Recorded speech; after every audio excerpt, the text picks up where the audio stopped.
toda la actividad parlamentaria de la Cámara de Diputados, la cobertura del tratamiento político de leyes, la opinión de los protagonistas, el día a día de los diputados y diputadas de la Nación. DTV, el periodismo en el Congreso, de lunes a viernes.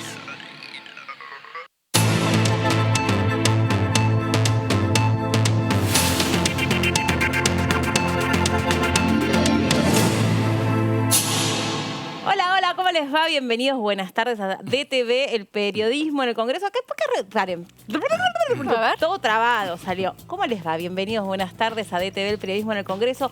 Vale la pena volver a empezar cuando uno arranca trabado, porque si no te sale trabado siempre. ¿Sabías, Vero? ¿Cómo andás? ¿Qué haces, Meli? Todo muy bien. Bueno, si tenemos que arrancar de nuevo para que no salga trabado, está buenísimo aprenderlo. Muchas noticias en el día de hoy. Acaba de finalizar una comisión en la Cámara de Diputados, la de Ciencia y Tecnología, y que seguramente vamos a estar hablando, Meli, sobre este tema. Y además, varios encuentros hoy en Casa Rosada que tienen que ver con vínculos entre Alberto Fernández y los distintos gobernadores que están hablando también sobre esta situación de la salida de la cuarentena. Y también está Pato Méndez con mucha información, con muchas noticias. ¿Cómo andás, Patito? ¿Cómo le va? ¿Qué dice, Meli? Tengo dos datos que tienen que ver con enmarcar lo que está pasando en la Argentina, donde obviamente el crecimiento de casos preocupa a todos. Sí. Hubo un récord en la jornada del martes, otro récord en la jornada del miércoles. Hay preocupación, tensión entre capital y provincia. Pero atención, hoy estaba escuchando que hay mucha preocupación en Gran Bretaña porque los casos no decrecen. Y hay declaraciones del principal infectólogo norteamericano que dijo: esta pandemia todavía no llegó al pico, puede ser una tragedia, está afectando particularmente a los pobres y a los ciudadanos de origen africano, básicamente los negros en Estados Unidos, con una cantidad de contagios millonaria. Así que bueno, digo, aquí con preocupaciones, pero en Estados Unidos y Gran Bretaña también con luces rojas. Y te sumo que también hoy la Organización Mundial de la Salud volvió a decir que todavía no terminan de entender cómo se comporta el virus, creyendo que el invierno iba a favorecer el contagio. Ahora dicen que no tienen elementos científicos para robustecer esta hipótesis, de modo que tampoco sabemos cómo se va a comportar el virus en verano en Europa, que es lo que estás diciendo vos. En Europa, te digo, recién hablé con España y el arranque del tema turístico, ya estamos en junio, va no lento, lentísimo y mucha preocupación. Hablan ya de un verano muy complicado. Totalmente. Y esto también nos va a atravesar a nosotros, que estamos en las puertas de la temporada de invierno,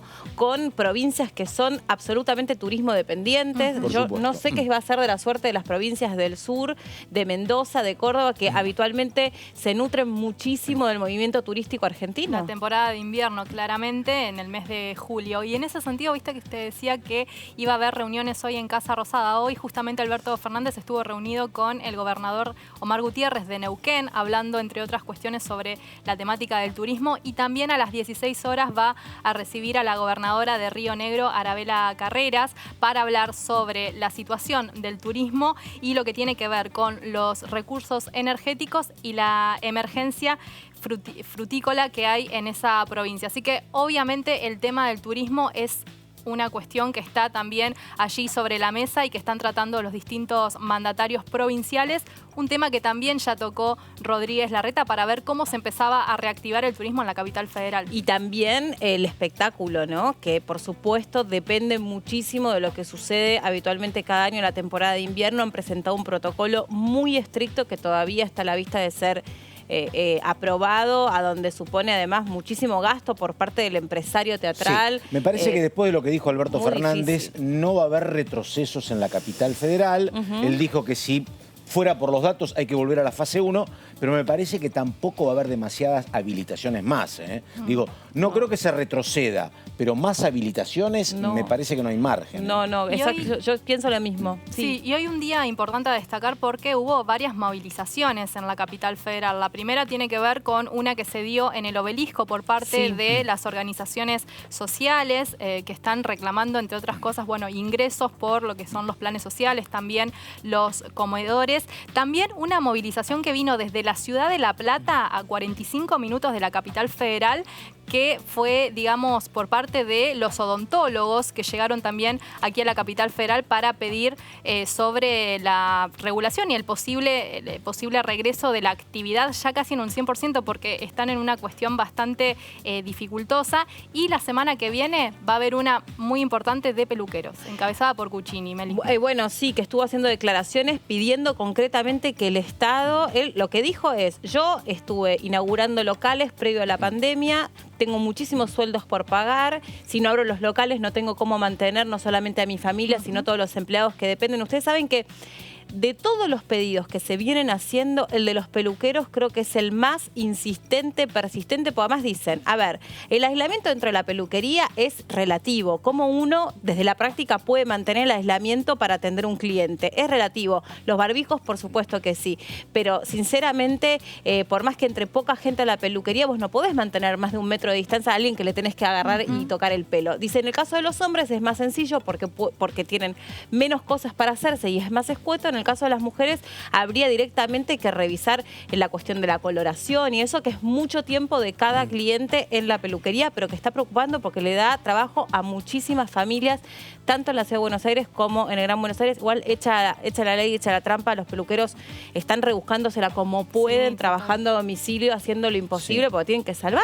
El tema es que, ¿sabes qué sucede? Digo, desde el punto de vista de los infectólogos, inmunólogos, el tema es que tenemos no una cantidad infinitas de camas para terapia intensiva, tenemos un número, digo, y ese número hoy está en el 50%. Lo que te dicen los infectólogos, que entienden la cuestión económica, te dicen, pero mira, más circulación, más contagios, más camas ocupadas, y yo no puedo permitir que se me sature el sistema sanitario.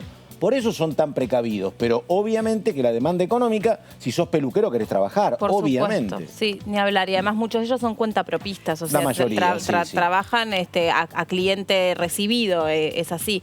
Bueno, vamos a repasar y actualizar el último informe del Ministerio de Salud que lleva a nivel estadístico cómo está actuando este virus que está en plena expansión en nuestro país.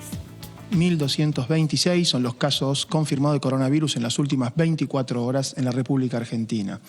42% con residencia en Ciudad Autónoma de Buenos Aires, un 50% con residencia en la provincia de Buenos Aires, el 3,5% en el Chaco y un 1% en Río Negro y Neuquén.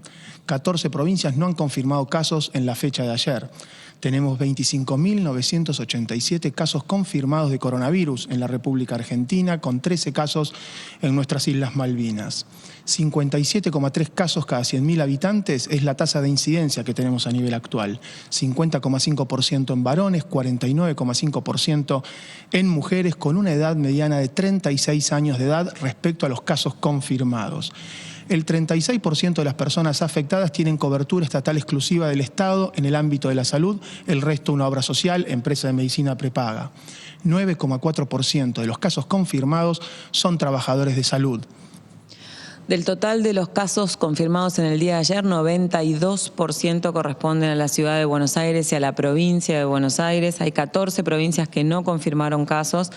La letalidad sigue debajo del 3%. 325 personas internadas en unidades de terapia intensivas confirmadas con coronavirus y más de 8.300, el 32%, 8.332 personas han sido consideradas como recuperadas después de la infección. 14,7% porcentaje de positividad promedio en el día de ayer, 28,4% expensas de Ciudad Autónoma de Buenos Aires y el área metropolitana de la provincia de Buenos Aires, 43,1% Cava y la provincia de Buenos Aires 29,8%, el resto del país 9,5%.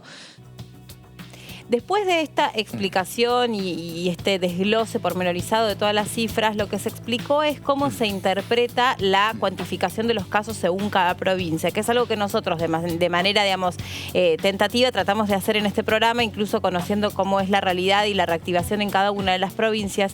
Pero les contábamos ayer que Formosa hablábamos con una diputada de la provincia sobre el final del programa, tenía su primer caso. Ahora resulta que como esa persona es oriunda de Buenos Buenos Aires, o trajo el virus desde Buenos Aires. Ella nos dijo, de Quilmes, exactamente. Ahora resulta que no se cuantifica Formosa como una provincia infectada. Lugar de origen. Se asigna el caso al lugar de origen. Claro. No al lugar donde llegó y se lo detectó. Venís de Quilmes, sos de Quilmes, no sos de Formosa. O sea que Formosa, para las estadísticas, sigue sin casos y se suma uno a Quilmes, conurbano, que está muy castigado. Ayer otra vez el conurbano tenía más casos que Capital. Es como una serie donde a veces hay más casos en Capital, a veces en el conurbano. Ayer había otra vez más casos en el conurbano que explican el malestar de Kicillof y el malestar de Bernie. Pero sí, bueno. y la mortalidad principalmente concentrada en la provincia de Buenos Aires. Es así. Bueno, vamos a ver entonces lo que explicaba el Ministerio de Salud de manos de Carla Bisotti justamente sobre cómo se cuantifican los casos. Hay provincias que tienen casos que han sido detectados como importados. En este caso puede ser por alguna persona repatriada del exterior o por alguna migración interna. Eso es lo que ha sucedido en el día de ayer en la provincia de Formosa. La persona que fue detectada como confirmada en la provincia en el día de ayer tiene residencia en un área de transmisión y se había dirigido a la provincia para trabajar. Sobre este tema ya estamos en comunicación con nuestra eminencia médica en la Cámara del Congreso. Está el doctor Alac en comunicación. No sé si nos está escuchando bien.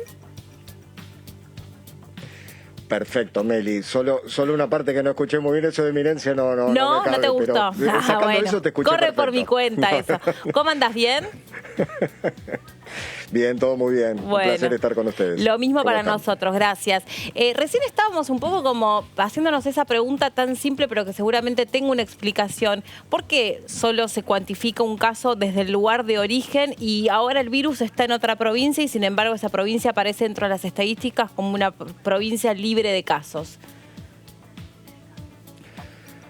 Bueno, mira, lo primero que quisiera decir para arrancar, algo que venimos escuchando hasta el hartazgo, la pobre gente de nuestra audiencia lo viene escuchando todo el tiempo, pero el secreto de esto es distanciamiento, utilización de tapaboca, higiene de manos e identificación de grupos vulnerables. Dicho esto, yo diría, hay muchas variables que se van jugando y van cambiando a lo largo del tiempo. Si vos me preguntás íntimamente, el hecho de que pertenezca o no a otra jurisdicción, me parece que es una cuestión epidemiológica, no es relevante a los efectos del número total. Me parece que sí es importante, lo más importante, identificar cuál es el foco que se está abriendo, dónde está el foco de contagio, porque la realidad que haya o no en una provincia significa que esa persona que llegó, se le identificó, se la aisló y se está trabajando con todo su entorno, todos los contactos estrechos. Como ustedes bien saben, esos contactos estrechos no tienen indicación de ser testeados. La persona que simplemente se lo deja aislada y de esa manera lo que hacemos es que durante un periodo de tiempo veamos cómo evoluciona y no requiere ningún otro tipo de atención. Por otra parte, hoy temprano, escuchábamos algunas declaraciones que se empiezan a hacer entre la provincia, entre la ciudad, los que quieren oxigenar más, los que quieren oxigenar menos. Algunos sectores económicos, mencionábamos las peluquerías, por ejemplo, que están desesperados por abrir, todo lo que desataron los runners, en fin. Ahora, te hago una pregunta anterior antes de meternos en esto. Hoy escuchaba que la Organización Mundial de la Salud todavía no puede precisar cómo se comporta el virus a determinada temperatura. Decía, nosotros pensábamos que el verano iba a hacer que se propague menos el virus, pero la verdad es que tampoco tenemos elementos del todo contundentes para determinar que efectivamente vaya a ser así. Tampoco sabemos cómo se va a comportar con las bajas temperaturas de nuestra región. ¿Frente a qué panorama estamos? ¿Por qué todavía no se le puede terminar de sacar la foto del comportamiento del virus?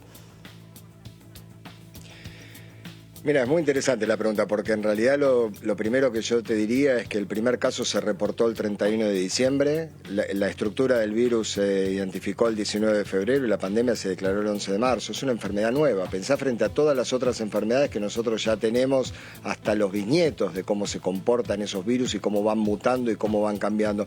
En esto vamos aprendiendo sobre la marcha.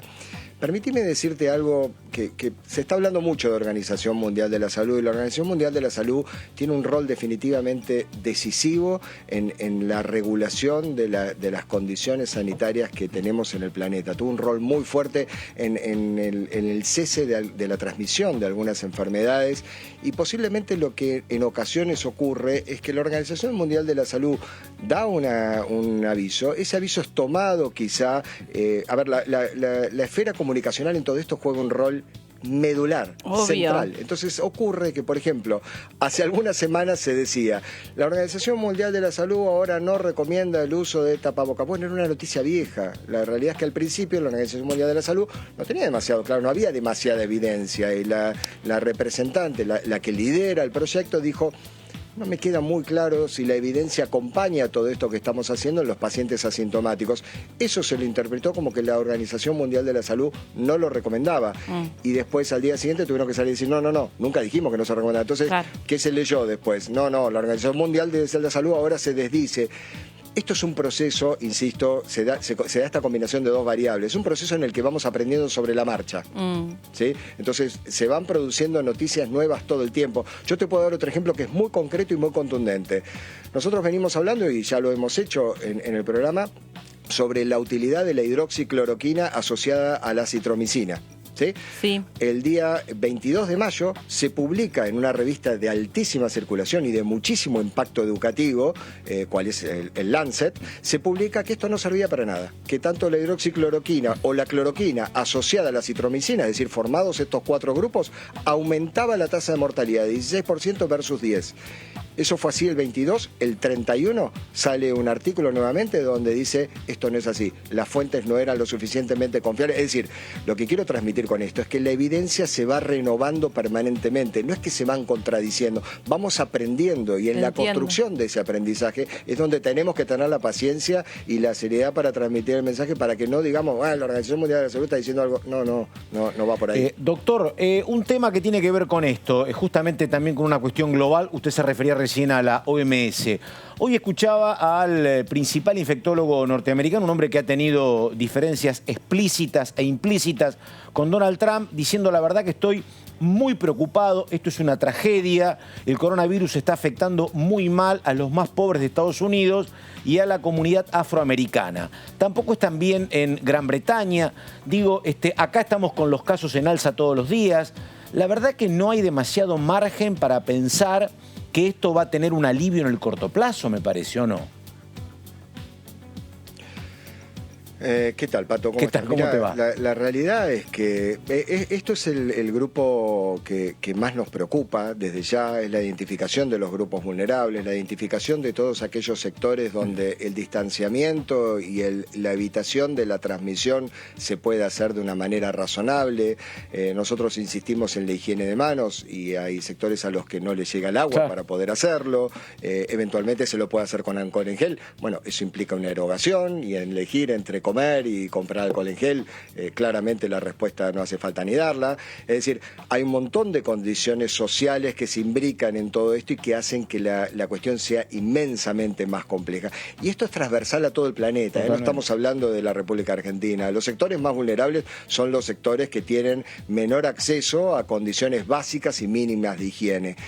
En el corto plazo yo te diría posiblemente, depende que entendamos por corto, mediano y largo plazo, porque creo que después de tantos días de cuarentena para todos, el corto plazo es dentro de 15 minutos, ¿no? Pero digo, si el corto plazo lo entendemos en que estamos en la etapa ascendente de la enfermedad, y esa etapa ascendente en algún momento va a llegar al pico y vamos a estar en una situación muy parecida a la que tenemos ahora, pero ya bajando de la ladera de esa montaña, y ese corto plazo lo entendemos en, digamos, tentativamente, por lo que dice la evidencia, entre 6 semanas, 6, 8 semanas. Si eso es el corto plazo, diría, vamos hacia la resolución definitiva de esto, y me parece que la cuarentena sumó bastante para evitar la transmisión. Por supuesto que COVID no es una enfermedad que solamente implique la transmisión del virus. El COVID además tiene muchísimas otras implicancias que no las podemos desatender, que tiene que ver con la angustia psicosocial, con penurias económicas, con un montón de cuestiones que también es importante.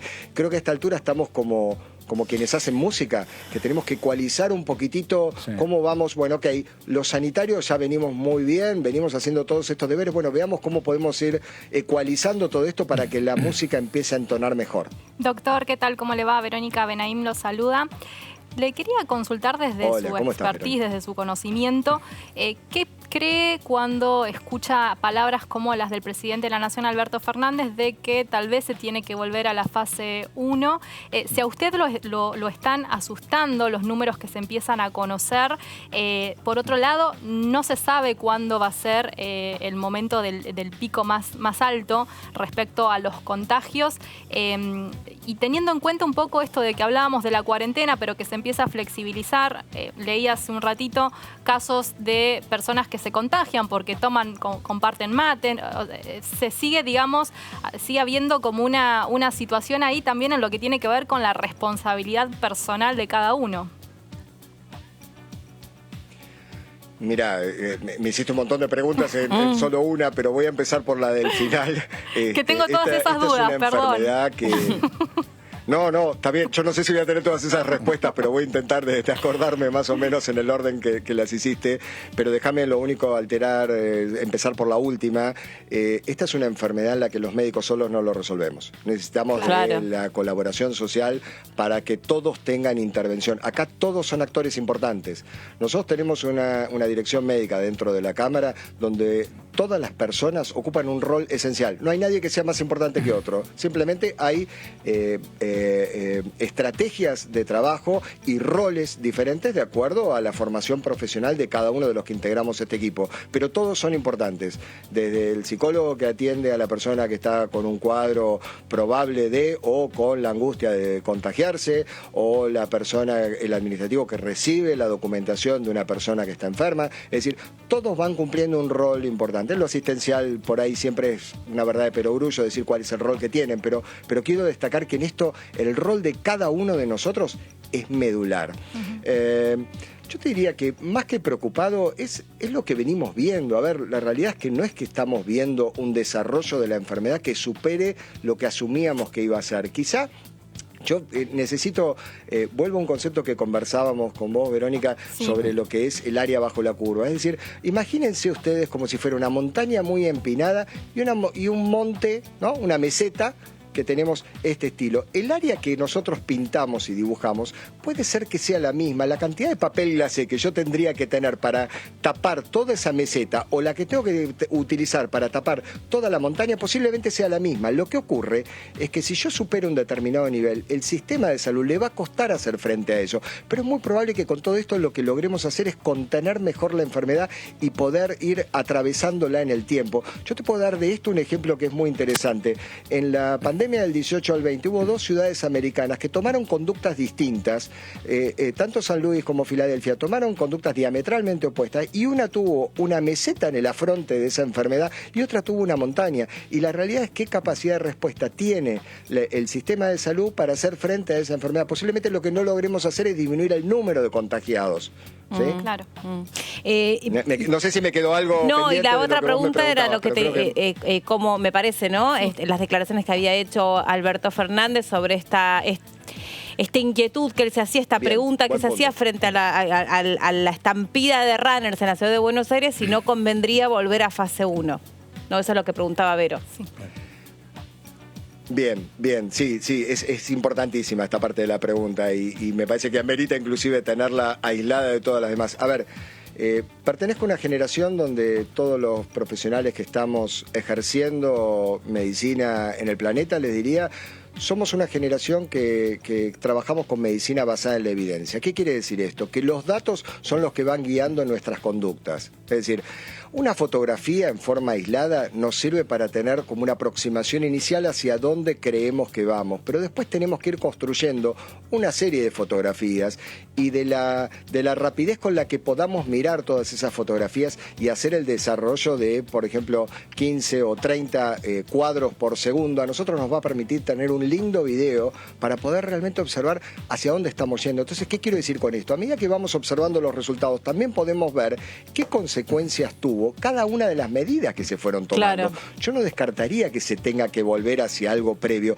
pero esto se va decidiendo en función... A ver, el objetivo es que no haya más transmisión o por lo menos limitarla al máximo de lo posible dentro de las condiciones básicas que hay que tomar, ¿no? Sí, es como que a mí la sensación que me da que más que nunca hay que tener mucha humildad, ¿no? Y saber reconocer si alguna decisión ha sido mal tomada, aunque con buena intención, pero si vos soltás un poquito y te das cuenta que la situación pandémica se está yendo de las manos, después esto me parece que aquí el mensaje y a nivel comunicacional es muy importante. De lo único que no se vuelve es de la muerte, o sea, es la situación absolutamente irreversible, de modo que nadie quiere llegar a sobrepasar el sistema sanitario. Creo que más allá de la exigencia, el requerimiento, no sé qué piensan todos, me parece que hay que ir como con pie de plomo y con mucha humildad respecto a las decisiones que se toman.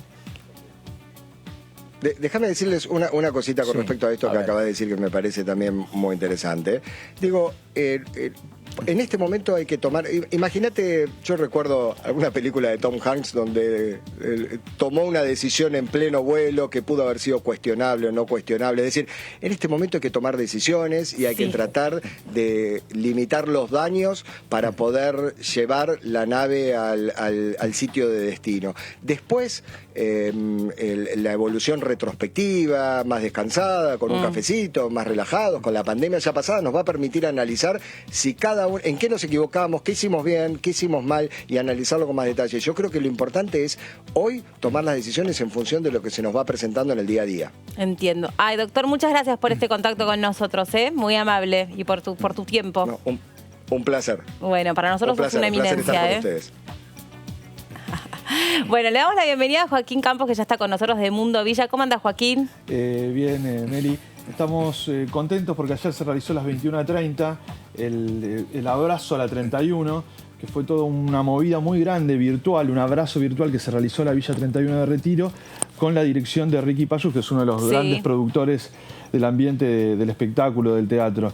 Y ahí ahora vamos a ver, tenemos un resumen de este abrazo, que juntó un montón de celebridades, de actores y de comunicadores, que duró 2 horas.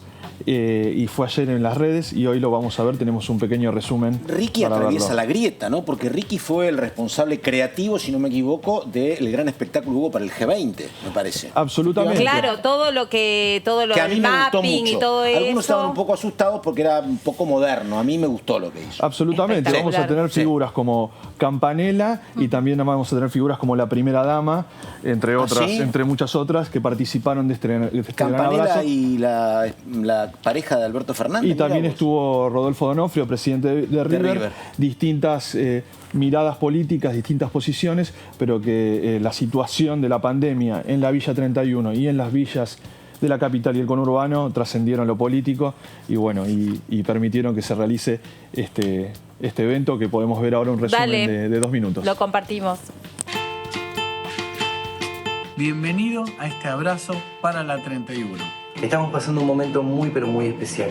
Y le pido a la República Argentina que ayude, que es el momento de donar. Y yo lo escucho y me emociono, estoy emocionado y digo, qué oportunidad tiene tanta gente de poder ser útil. Casi feliz, no alcanza para mí. El momento de ayudar es ahora. Arriba Morocha. En estos momentos hay abrazos que sí podemos dar. Quiero pedir un fuerte abrazo para nuestros amigos y amigas de la 31. Hola Villa 31. Quiero decirles que no están solos, somos muchos los que estamos con ustedes. Yo vengo del barro, yo vengo de Barrio Bajo. Aplauso a los doctores y a las enfermeras, son nuestros héroes en esta pelea. Siempre uno tiene algo para dar y en este momento todos podemos dar un abrazo para la 31. Conozco a los muchachos de la 31 a raíz de mi asistencia al programa de Mundo Villa.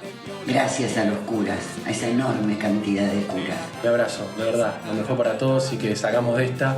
Un abrazo para la 31. Besos para todos. Será el día en que nos volvamos a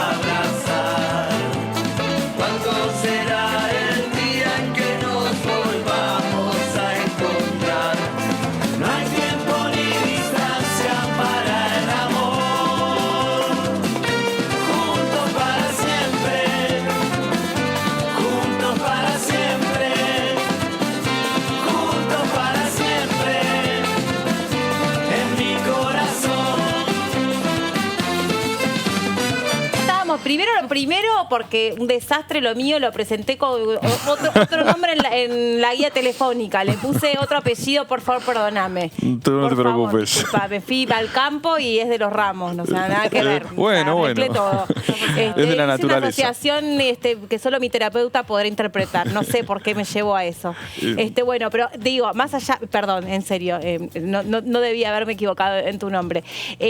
Impresionante la convocatoria artística. La verdad que estamos, todas las organizaciones que participaron de este evento, que son del barrio, quedaron muy emocionadas porque realmente Ricky y todo su equipo, que hubo varios Zoom para realizar este evento, que duró más de 2 horas en las redes, con el objetivo de juntar dinero, plata para la parroquia de la Villa 31, que está el Padre Willy, que es uno de los grandes espacios donde se realizan estas contenciones, claro, en la pandemia.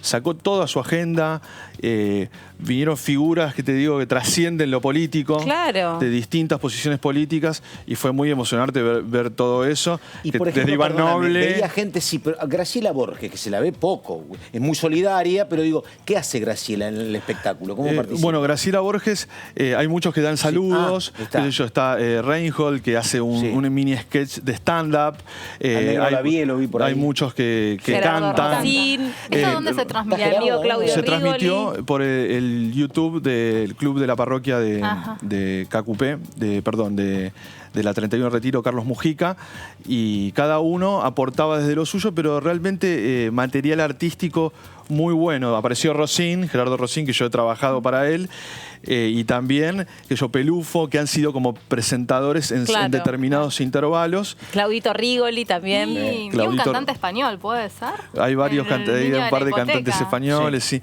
Te hablo, hubo como 80 artistas. ¿En serio? Cantate algo. No, mentira. Yo no. Joaquín va hubo como 80 artistas y comunicadores y actores y actrices, y realmente fue muy emocionante. Así que esto se puede ver en redes y se van a ir mostrando algunas piezas también vía las redes de Mundo Villa y las redes de... ¿Se recaudaron buenos fondos? Y ahora está en el proceso. Todavía creo que no chequearon el home banking, por lo menos, pero también se iba a hacer una subasta a 3 plateas de River que donaba Rodolfo Donofrio y una camiseta firmada también de River. Y no sé si Milo Lockett también estaba en eso. Porque cuando vos haces un festival previo a pandemia, vos tenías que ir a un show, un espectáculo, pagabas y esa plata era para el fin destinado. Acá digo, ¿a quién se le cobraba? Yo quería ingresar al espectáculo, tenía que pagar por home banking. ¿Así funcionaba o cómo? No, es abierto, libre, y era una insistencia permanente a los datos de la cuenta de la parroquia. El que quiere y era una colaboración el que, sí, claro. que si no quería. Tenía plata, miraba gratis. Tipo y si no los espectáculos que solía hacer UNICEF, ¿te acordás? Sí, claro. Así, de ese estilo, ¿no?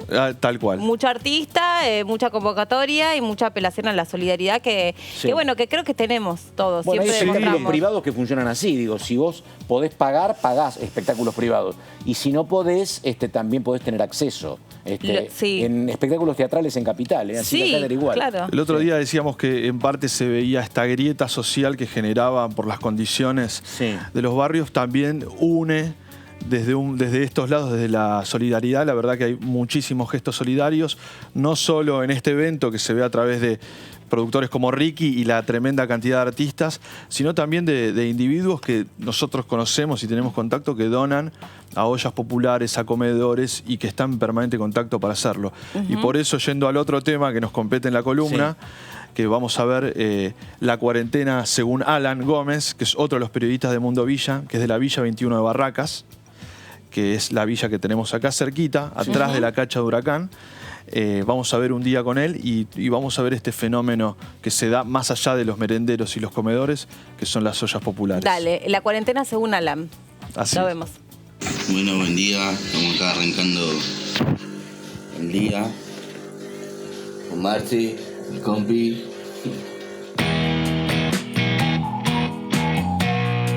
Me vine acá para la casa de Marci, pues bueno, por la falta de agua en el barrio. Vamos a tomar un cafecito y arrancamos para la olla popular. Nosotros vimos que había una necesidad enorme en el barrio porque los fines de semana había comedor y comedor. La mayoría de los comedores en el barrio, excepto KQP, la iglesia, los fines de semana no funcionan. Entonces vamos a hacerlo como iniciativa iniciativa a partir de la cuarentena hacer ollas populares para poder acompañar la situación del hambre en el barrio. Más o menos, ¿cuántas familias vienen a...? Con la olla que tenemos de 50 litros vienen alrededor de 70, 80 personas. Con la grande. Con esta le queremos tirar para que vengan alrededor de 50 personas hoy porque tenemos una olla más chica hoy. ¿Y cuáles son las medidas que están tomando con el tema de...? Y la precaución sobre todo acá es que tengan barbijo, tengan distancia y ellos dejan el tupper allá en la esquina, nosotros lo vamos a buscar. Voy a buscar los tuppers Gonza. Acá los vecinos que son mayores de edad, que no pueden salir. Bueno, está caliente, se va a quemar. Bueno, y así estamos todos los días. Con la merienda de lunes a viernes y con la comida los fines de semana. Y en menos de 10 días de programa Detectar se han detectado 250 casos y la verdad que... Está golpeando fuerte. Está pegando fuerte y en todos los sectores. Estoy llegando a mi casa, una jornada larga por hoy. 150 casos registrados en ese barrio. Sí, absolutamente, y está creciendo. Es la tercera villa de la capital federal con más casos. Y bueno, que contiene 24 comedores, pero dadas las circunstancias de la pandemia, como en muchas villas y en muchos barrios de la capital, se da este fenómeno de las ollas populares, que son como esquinas donde toman algunos vecinos y sacan la olla y con lo que tienen y con lo que juntan, con las donaciones que consiguen, hacen viandas de alimentos y se las reparten a los vecinos. El laburo que están haciendo en los comedores, en los merenderos, de hecho hoy lo mencionábamos temprano, hay un reclamo generalizado porque haya mayor presencia del Estado, principalmente para que no falte la comida. No falte la comida en un país donde la mitad de los pibes son pobres. ¿Tenés algún registro, perdóname, de que se haya agravado la situación laboral, por ejemplo, desde que comenzó la pandemia o no? Ha agravado la situación laboral. ¿Registro de qué tipo? Y digo, por ejemplo, gente que ha perdido el trabajo, gente que hacía trabajo eventual y ese trabajo eventual no está. Y el problema es directamente se da. Sí, digo, que el problema constante, me parece que a lo mejor ahí está agravado. Es que está muy agravado ya desde el punto de vista de que el trabajo es informal en las villas. Sí. Es el plomero, es un trabajo, son las changas. Y como comentábamos, las changas ya estaban golpeadas y ahora mucho más. Y el trabajador que vive en la villa, las villas son barrios obreros. Son los vecinos que viven en las villas, trabajan en el resto de la ciudad. Y en ese sentido se ven agravados. Ya desde la empleada doméstica... Claro, ya venía muy mal. Esto lo explicaba siempre bien el ministro de Asistencia y Acción Social, Daniel Arroyo. Ya venía mal y supongo que ahora se ha complicado, efectivamente. ¿Cómo está el tema de los servicios ahí en ese sector? Bueno, los servicios básicos... Y es terriblemente mal. Por ejemplo, ahora, por agenda que nosotros ya tenemos desde hace años, el problema que viene ahora, que ya veníamos del tema del agua, el problema que viene ahora es el de la luz, es el riesgo eléctrico.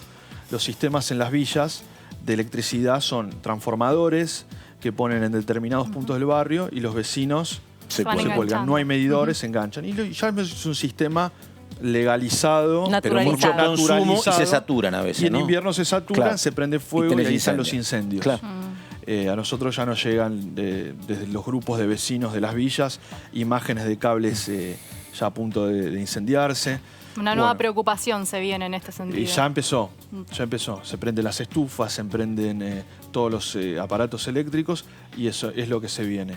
Pero bueno, volviendo al tema de las ollas populares, este es un fenómeno que se está dando en todos los barrios, está creciendo muchísimo y que no está contemplado en ningún registro, es un fenómeno informal. Y todo lo que son los comedores oficiales, que en el caso de la 21 son 24, ya digamos el consumo, la demanda se aumentó en más de un 25%. Sí, es impresionante. Me escribía Ala, me decía, no sabes qué triste me pone ver familias que por ahí nunca necesitaron ir a un comedor en su vida. Y por ahí ese es el registro. Claro, exactamente. Y que van casi con vergüenza a un comedor a pedir una vianda. Bueno, que nunca antes había sucedido. Grabois está siempre permanentemente haciendo hincapié en que hay mucho esfuerzo, pero es una logística de 11 millones y muchas veces queda gente afuera. Totalmente. Y la gente que queda afuera es gente con hambre, obviamente. Totalmente, siempre hay que pensarlo desde ese punto de vista. Muchísimas gracias, Joaquín Ramos. Con ustedes, Mundo Villa. El martes volvés, ¿no? El martes estamos de vuelta. Dale, gracias. Que andes muy bien. Muchas gracias por lo que nos traes también. Esto está pasando en la provincia de Entre Ríos.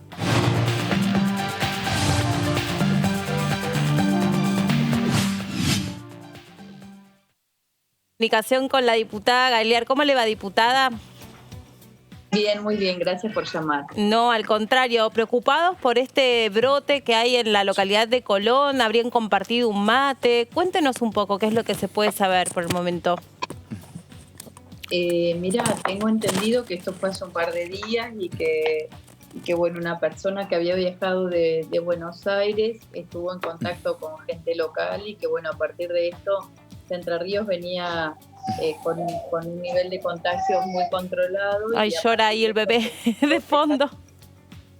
A partir de esta situación se descontroló, eso fue lo que pasó. Pero bueno, esto está reducido y está controlado y se cerró la entrada de todo lo que es la región Colón, Liebig, San José, o sea, todo lo que es ese departamento quedó cerrado a raíz de esta ola de contagio. Nosotros lo venimos mencionando, ¿no?, a lo largo de todos estos programas, diputada, más allá de las decisiones que se vayan tomando en especial en cada una de las provincias, localidades, atendiendo determinadas exigencias que pueden estar empujando particularmente distintos sectores de la economía, si no hay responsabilidad ciudadana, no hay medida que pueda sostener el avance de esta pandemia, ¿no? Bueno, nosotros justamente nuestro gobernador Gustavo Bordel así lo manifestó, ¿no? Primero que hay, por parte del gobierno provincial se viene trabajando de una muy buena manera, por eso se obtuvieron los resultados que se obtuvieron, claro. Y Entre Ríos tiene un nivel muy bajito de contagios en ese sentido se hicieron los protocolos y demás y se fue avanzando de fase para poder hoy lograr que en la mayoría de las localidades abran los comercios, incluso esté habilitada la gastronomía y la hotelería. Claro. Ahora bien, lo que sucedió en Colón es falta de responsabilidad ciudadana, como vos bien decís. Uno puede hacer todo desde el gobierno provincial, tratar de tomar todas las medidas, pero bueno, si nosotros individualmente no somos conscientes del riesgo que corremos nosotros si no tomamos los cuidados y de los que ponemos a los otros, sobre todo lo que es la población de riesgo, realmente eso es algo que es lo reprochable en esta situación y más ahí en Colón lo que sucedió, ¿no? De una falta de responsabilidad absoluta. Sí, alguien dudas. Que se traslada de una provincia con alta circulación viral o un lugar como el AMBA a nuestra provincia donde no hay circulación, tiene que hacer la cuarentena y mantenerse aislado durante 15 días. Eso es lo que establece el protocolo en nuestra provincia y en los distintos lugares donde sucede. Diputada Gagliar, ¿qué tal? ¿Cómo le va? Verónica Benaim la saluda. Yo la quiero correr un poco en lo que se viene a las 15 horas. Usted es presidenta de la Comisión de Legislación Penal, que justamente va a tener una reunión plenaria con la comisión que preside la diputada Mónica Macha, Mujeres y Diversidad. Bueno, justamente para tratar otro tema que viene siendo importante y tiene que ver con proyectos de ley vinculados a género. Así es, hoy tenemos el primero de una serie de encuentros que se van a realizar de reuniones conjuntas e informativas entre la comisión que preside Mónica Macha, que es una comisión nueva en la Cámara de Diputados, la Comisión de Mujeres y Diversidad. Vamos a tratar todos los proyectos que tienen estado parlamentario la Comisión de Legislación Penal y aquellos que tienen giro a penal y a la comisión que preside la diputada Mónica Macha, con especialistas invitadas para darle una mirada integral y abordar los proyectos en la Comisión de Legislación Penal con una perspectiva de género, ¿no? Muchos de los proyectos regulan nuevos institutos del derecho penal, como es la suspensión del juicio a prueba para prohibirlo en el caso de delitos de violencia de género. Otros tienen que ver con las perimetrales y el incumplimiento de las perimetrales, el agravamiento de penas en esos casos.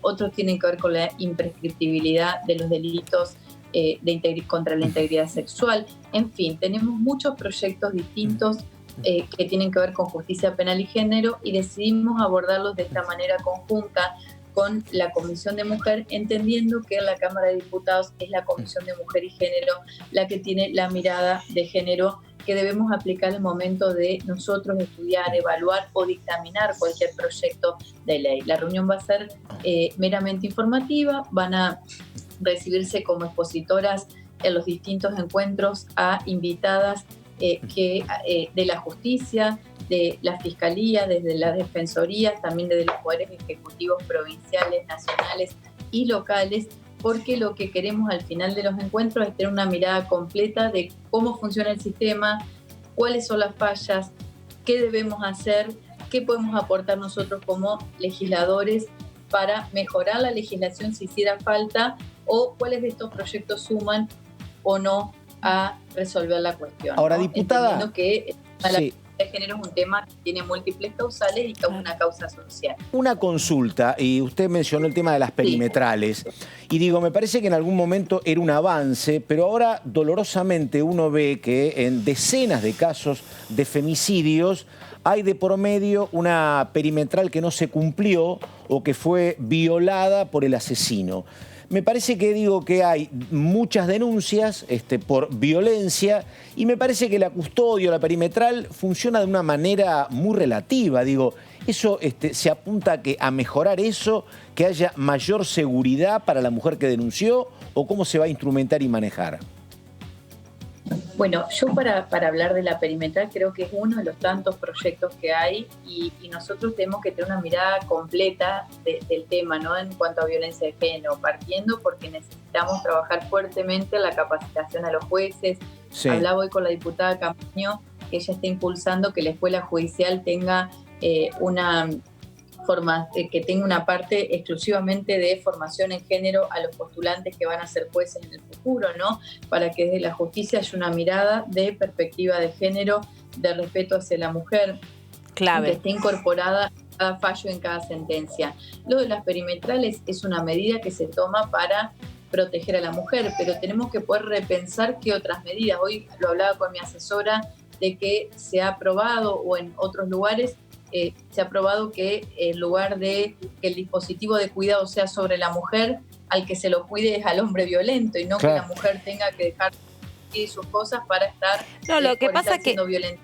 Lo que pasa, diputada, que ese es un reclamo histórico que vienen haciendo sobre todo desde la sociedad civil, distintas organizaciones que trabajan y que escuchan las historias, digamos, concretamente de mano de las mujeres, a donde dicen, la verdad que muchas veces, por más que tengan el botón antipánico, por más que tengan el papelito de la perimetral, que está muy bien y que hay que incentivar que las mujeres hagan las denuncias, pero la realidad es que después, conviviendo con el violento, ahora peor, durante la pandemia, es imposible que la mujer pueda ponerse a resguardo. Por eso está muy bien que todos nos capacitemos en perspectiva de género, que todos podamos realmente ponernos en los zapatos reales de lo que significa ser víctima de este tipo específico de violencia.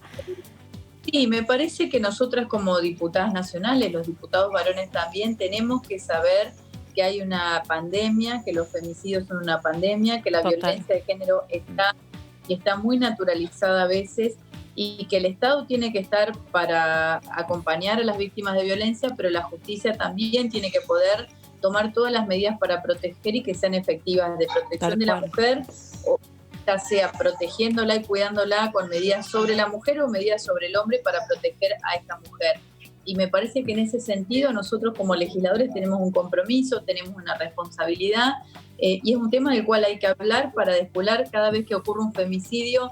Decimos, puta, ¿qué falló? Había denuncias y no se activó, la justicia no actuó, o actuó y actuó mal, o la comisaría no tomó la denuncia. Sí, y desde la mirada del violento, o desde la mirada de la mente criminal, de un perverso, de un psicópata, ¿qué significa en definitiva una restricción perimetral? Es un papelito, lo rompe y ya está, y se terminó. No le anula la violencia ese papel, esa restricción, o que la mujer tenga un botón, o que el tipo tenga una denuncia digamos, que ya todo el mundo en el barrio sepa, por ejemplo, que él es un violento.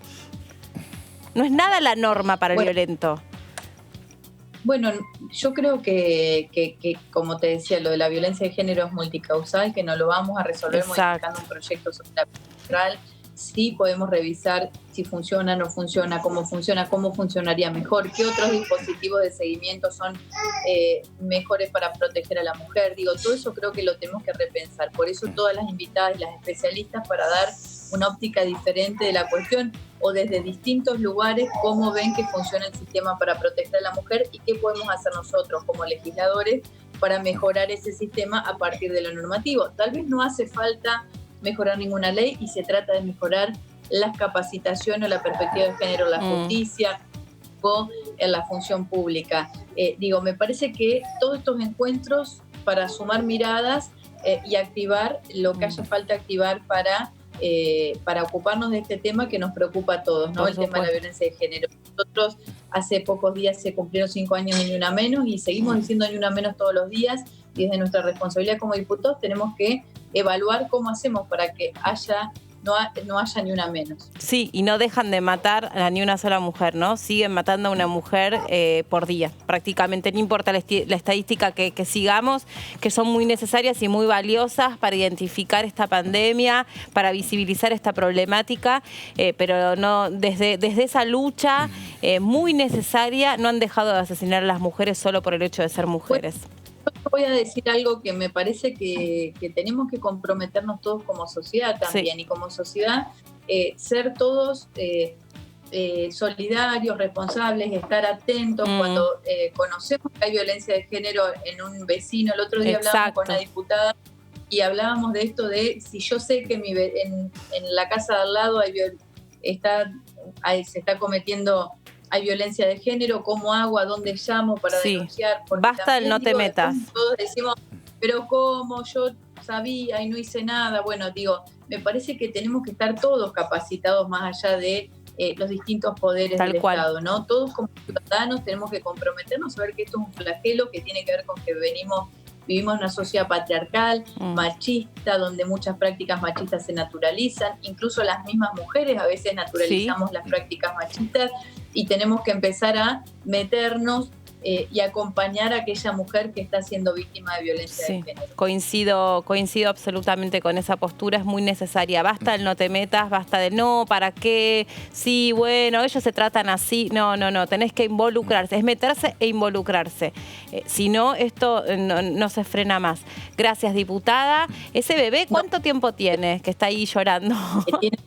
Tiene 3 meses y unos días y está pidiendo teta, por eso está llorando. Bueno, no, entonces la dejamos a darle teta, que en un ratito tenés que seguir con las actividades. Qué difícil, gracias, entonces. Muchas gracias. Chao, hasta luego. Chao, hasta luego, porque a las 15 horas tiene que seguir trabajando. Y es el hijo de Nicolás Rodríguez también. Exactamente, es el hijo del diputado que estuvimos hablando el otro día, también representante por la provincia de Buenos Aires. El amor en el Congreso. Vamos a hacer un repaso, si te parece, Meli, de quiénes van a ser las participantes de este plenario en el día de hoy. Va a estar presente Josefina Kelly, secretaria de Políticas contra la Violencia por razones de género. También va a estar Mariela Laboceta, de la Unidad Fiscal Especializada en Violencia contra las Mujeres del Ministerio Público Fiscal de la Nación, Sabrina Granero, coordinadora en la Oficina de Violencia Doméstica, y también va a estar Iliana Arduino, abogada del INESIP. Como decía la diputada, van a tratar o someter, a discusión, a debate, varias iniciativas que ya cuentan con estado parlamentario. ¿Qué significa que tienen estado parlamentario? Que ya han ingresado de manera formal a lo que tiene que ver con la Cámara, en este caso de diputados, y hay algunos, de hecho, que vienen también con una sanción del Senado de la Nación. Estaba repasando, hay una iniciativa también de la senadora Norma Durango, titular de la banca de la mujer del Senado de la Nación. Así que varios proyectos, iniciativas que se van a poner hoy en discusión. Un tema que tiene que ver con la mujer y con el género, Melina, tiene que ver con la designación ayer de una ex jueza, de la doctora Garrigós de Rébori, como interventora del sistema penitenciario. Un tema absolutamente sensible, muy complicado. Tiene que ver básicamente con lo que ha pasado en las cárceles donde se denuncia que había sistemas de espionaje para los presos. Sí. Ese es el punto de partida, pero repito, es una ex jueza, en su momento fue titular de Justicia Legítima, una mujer muy respetada en el ámbito del fuero de tribunales, Garrigós de Rébori, designada como interventora en el sistema penitenciario. Yo no tengo demasiado registro de otra mujer ocupando ese lugar, es un lugar muy complicado, tenés que lidiar con todo el sistema de cárcel, el sistema penitenciario, pero bueno, designación también del día de ayer por parte del Ejecutivo. Vamos a saludar a la diputada Brenda Austin. Para mí es Austin, pero tengo entendido que a usted le gusta que lo pronunciemos Austin. Diputada otra vez. No es lo que me gusta cómo les va. Buenas tardes. Es un apellido de origen galés, no inglés. Ah, perfecto. Con lo cual, su pronunciación. Austin. Ah, perfecto, muy bien. Bueno, ahora ya lo aprendí para siempre. Hoy tengo un temita con los apellidos, la vengo pifiando, se ve que tengo que revisar eso. Bueno, formaste parte de la Comisión de Ciencia y Tecnología e Innovación Productiva. Sí. ¿Qué se pudo trabajar allí? Bueno, la verdad que estuvimos, primero era una reunión informativa que el presidente José Luis Ricardo ya venía solicitando hace un tiempo atrás, para poder contar con la presencia de distintos referentes del sistema científico y tecnológico que brindaran su mirada respecto de lo que está pasando en torno a la pandemia, y realmente fue muy interesante. Contamos con la presencia de 3 expositores, uno de ellos fue Roberto Chuit, que es doctor en salud y epidemiología, y bueno, que es aquí en Córdoba una persona que además ha tenido una trayectoria política durante un momento de su vida. Inés Abadeteaga, que es de también bioquímica en este caso de la Universidad Nacional de Tucumán, y con la presencia del exministro de Salud Rubinstein, que realmente fue, bueno, a mi juicio muy interesante su mirada respecto de aquellas cuestiones que podíamos rescatar de lo que había hecho Argentina hasta acá, y aquellas donde debíamos empezar a poner el acento para avanzar en esta idea de la cuarentena inteligente, con el foco en aquellos lugares donde estábamos teniendo mayores niveles de contagio. También la comisión pudo avanzar en el tratamiento de algunos proyectos de resolución que tenía pendientes, que tienen que ver con muchos de ellos, con el reconocimiento al sistema científico y tecnológico, ¿no? A los avances que han hecho investigadores e investigadoras de la Argentina al respecto, y con el reconocimiento de la comisión hacia ellos. Se nos está mezclando otro audio, ¿puede ser? ¿Es de su casa, diputada? No. Uy, bueno, en tiempos de espionaje me preocupa un poco la filtración de la voz esa. Nos escuchábamos ahí como otra comunicación. Perdón, Vero, te interrumpí. ¿Cómo le va? Buenas tardes. Verónica Benaim la saluda. Yo estuve mirando el principio de esta comisión, donde básicamente, tengo entendido, o al menos por lo que estuve viendo, fueron 7 iniciativas las que trataron, tuvieron dictamen todas, con algunas observaciones, pero me había quedado una inquietud respecto a unos proyectos de pedidos de informe que hizo Juntos por el Cambio. Básicamente, ¿de qué se trataron? Tengo entendido que el Frente de Todos no los acompañó. Sí, la verdad que lo lamentamos mucho.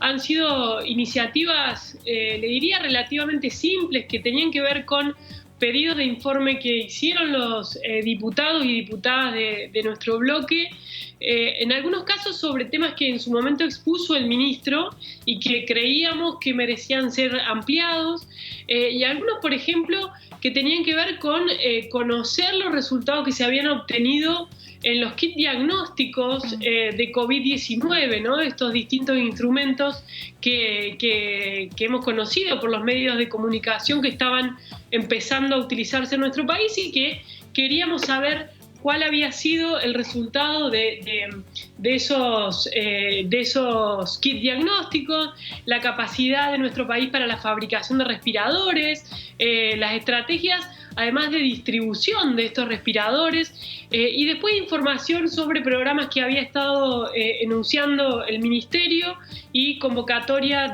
a la carrera de investigador en el caso de las becas de CONICET.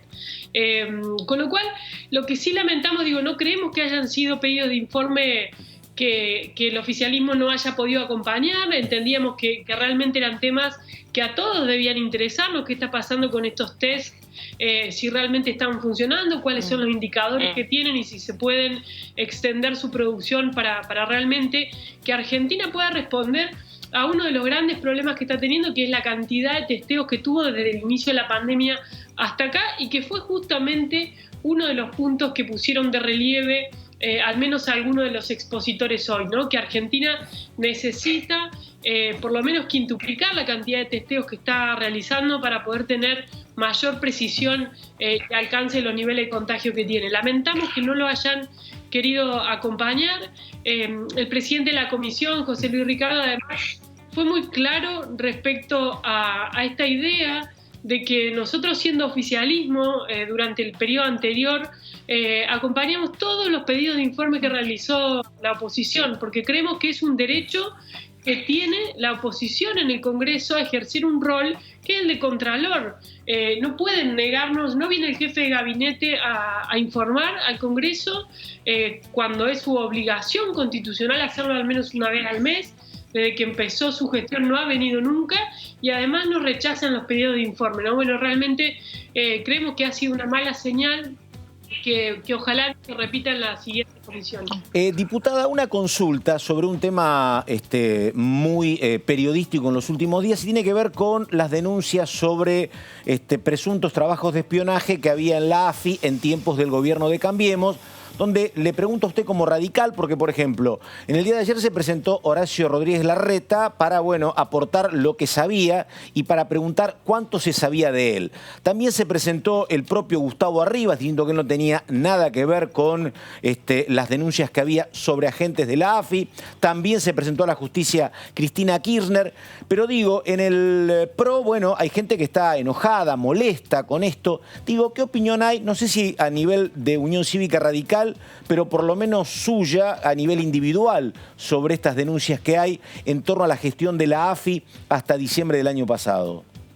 Bueno, la verdad que espero que la justicia pueda avanzar en la investigación. Es un tema donde también está interviniendo la Comisión Bicameral de Inteligencia del Congreso, y donde estamos a la espera también del resultado de todas esas investigaciones, y cuando efectivamente se pueda hacer público superado el secreto de sumario para saber si efectivamente se cometieron irregularidades. Creo que la justicia tiene que responder con todo el peso de la ley. En ese sentido, digo, no tengo mucho más que agregar que acompañar una investigación seria y profunda, y el ejercicio de la tarea que tiene que hacer el Congreso a través de esta bicameral, que, como siempre decimos, acá hay una enorme deuda, ¿no?, con los servicios de inteligencia, con su dinámica de funcionamiento y con la necesidad de transparentar los procesos de investigación, los roles que cumplen, el financiamiento también del que son objeto, y que creo que ahí indudablemente nuestro país tiene que dar un salto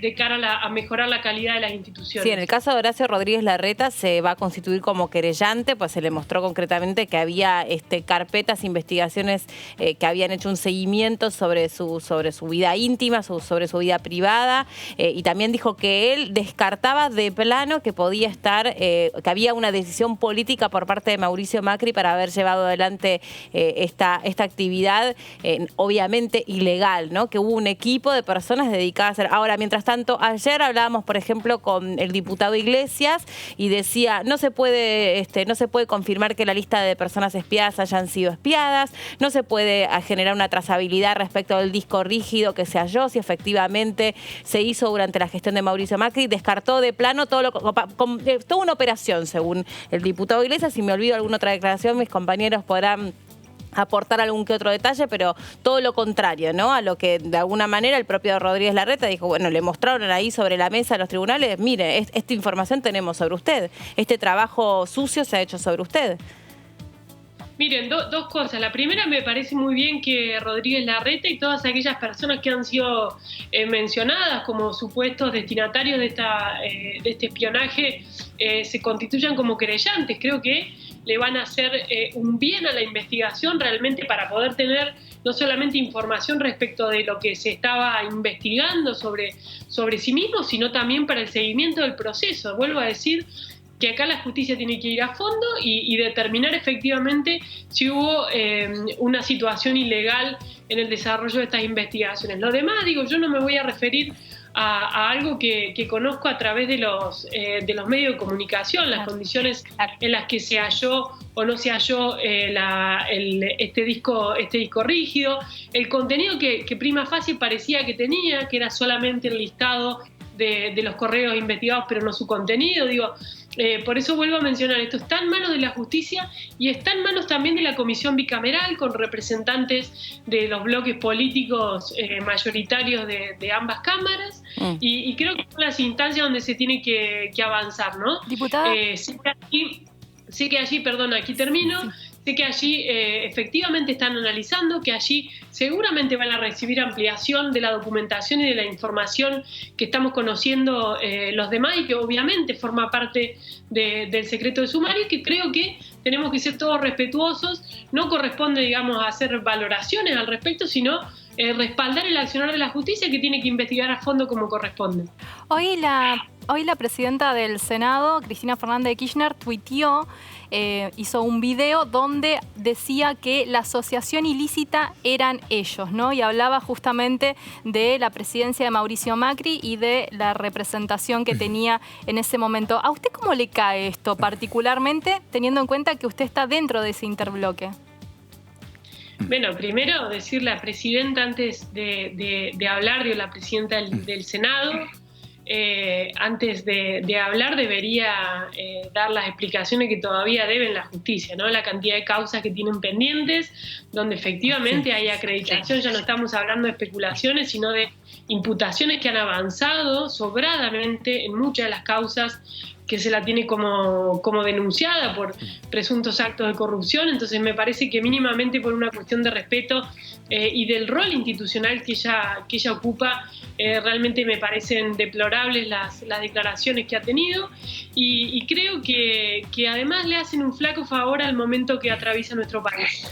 Un momento delicado en el plano de lo que tiene que ver con lo sanitario, donde obviamente estamos siguiendo con preocupación la escalada de casos en Cava y en el conurbano bonaerense, pero también delicado en materia económica, ¿no? La discusión, el impacto que está teniendo la cuarentena en los distintos sectores de la economía de nuestro país es realmente trágico y requiere del acompañamiento de todas las fuerzas políticas, de la búsqueda de consensos, también con los sectores que forman parte del mundo del trabajo en la Argentina, el sector empresario, el sector gremial, para pensar la salida.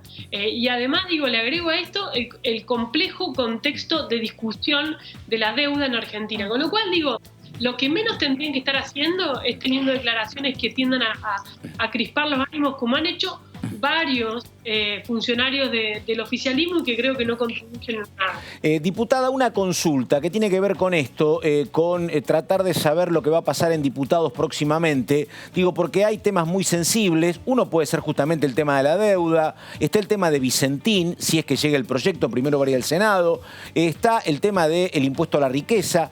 Le pregunto, en el Senado hay un gran debate sobre que presuntamente se acordó exclusivamente tratar temas que tienen que ver con el coronavirus y no otras leyes mientras las sesiones sean virtuales. Digo, ¿hay algún condicionamiento de ese tipo en diputados para tratar nada más que temas del COVID-19 o virtualmente pueden discutir todo ustedes?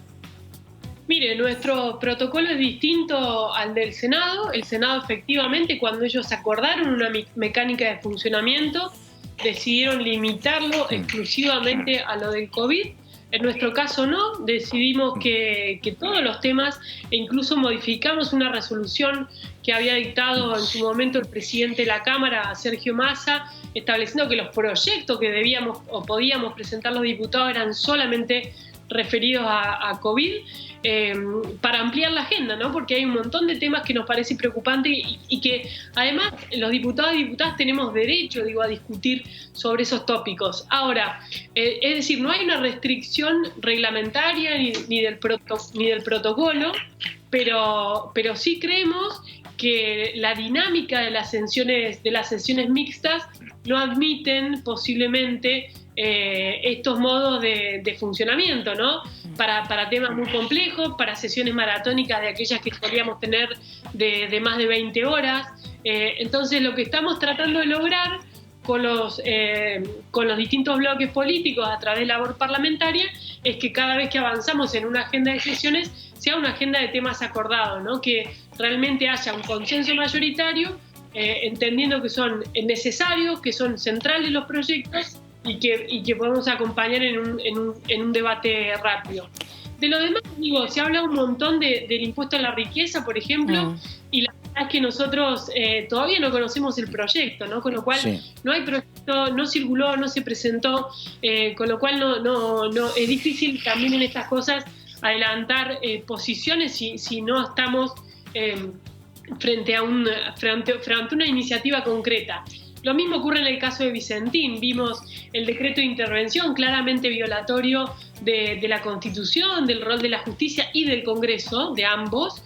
Y hoy vemos las declaraciones del presidente que empiezan a cambiar un poco el foco, ¿no? A buscar ahora un acuerdo más integral con Vicentín y ojalá eso prospere, porque realmente sería lamentable que tengamos que discutir en el Congreso de la Nación un proceso de expropiación que empezó con un decreto arrogándose facultades que le corresponden al juez del concurso y que le corresponden al Congreso de la Nación. Diputada Brenda Austin, muchas gracias por este contacto con nosotros. Ya aprendí cómo se pronuncia su apellido, ¿eh? Bueno, muchísimas gracias a usted y a disposición como siempre. Gracias. La vamos a dejar porque ahora vamos a ir compartiendo con ustedes cómo los distintos diputados se van conectando a través de la virtualidad a este plenario de comisiones que empezaba a las 15 horas, pero que siempre, como ustedes saben, demora un ratito hasta que cada diputado se loguea. Ahora mismo, entonces, ¿qué comisiones son las que van a estar trabajando? La de diversidad y mujeres y diversidad y legislación penal. Y era lógico que tendan a demorarse porque son justamente dos comisiones las que van a estar trabajando de manera simultánea, por lo que se amplía la cantidad de diputados que tienen que estar conectándose. Algo muy importante respecto ya vemos varios, ¿eh? Ya hay varios, sí. Algo muy importante respecto a esta situación es que los diputados, al menos durante esta semana, estuvieron trabajando en varias comisiones y han dictaminado de manera remota varias iniciativas. Esto lo hacen a través también de una firma digital que se empezó a implementar y que, bueno, digamos, ayuda a que los diputados puedan avanzar en ese sentido con distintas iniciativas. Un tema importante acá enfrente en el Senado, ya empezó la sesión, está presidiendo Cristina Fernández y atención, están todos logueados, hoy no hay problema de incomunicación como en la sesión pasada. Sí, que hubo y atención que están los plazos dispuestos que permiten el tratamiento de la ley de alquileres, un tema absolutamente esperado, un tema que peleó mucho un diputado que era diputado del PRO en ese momento, hoy sigue siendo representante provincial, hablo de Lipovetsky, pero hoy es un diputado que ha tenido varias diferencias con la gestión pasada de Cambiemos. Él impulsó mucho el proyecto en diputados, se trata en el Senado, hay varios cambios. Los inquilinos eran globalmente partidarios de esta nueva ley de alquileres que hoy terminaría conformándose y votando en el Senado de la Nación. Hay que ver qué pasa con este proyecto de ley de alquileres porque si bien el oficialismo tiene la mayoría para poder tratarlo, también en comisión se revisaron algunos artículos y tal vez se había acordado que en el recinto se iba a ver qué iba a suceder, si se iba a avanzar como estaba el proyecto de ley que viene de la sanción de la Cámara de Diputados o si finalmente iba a haber algunos cambios, lo cual podría hacer que vuelva a la Cámara Baja. Esto se va a definir hoy en el recinto y quiero agregar a lo que dice Pato Méndez, es que en realidad originalmente este proyecto de ley surgió en el Senado de la Nación a través de una iniciativa que impulsó la senadora del Frente de Todos, Silvia Larraburu, senadora de Río Negro, y es un proyecto que viene pasando de Cámara en Cámara, pero que todavía no logra salir definitivamente del Congreso de la Nación, así que esperemos que hoy pueda a sancionarse esta ley y que otra ley que estaría, digamos, también podría salir sancionada de la Cámara Alta es la de educación a distancia. Sí. Este proyecto de ley que ya tiene la sanción de la Cámara de Diputados y que también tiene hoy todos los números para poder ser convertido en ley porque, digamos, solamente el oficialismo va a necesitar de la mayoría que el número lo tiene, ¿no? El tema con alquileres es que había resistencia, por un lado, por parte de los propietarios, pero notoriamente del sector inmobiliario. El sector inmobiliario pasaría a percibir menos comisiones, entonces era un tema de gran debate, había mucha resistencia, por eso lo que señala Verónica, la alternativa era que tal vez por sugerencia de ese sector hubiese alguna modificación en el día de hoy en el Senado. Veremos en un rato, señora. Vamos a compartir ahora entonces lo que está sucediendo. 15, pasaditas las 15, ya está el plenario de comisiones preparado para seguir trabajando. Nosotros nos despedimos hasta mañana.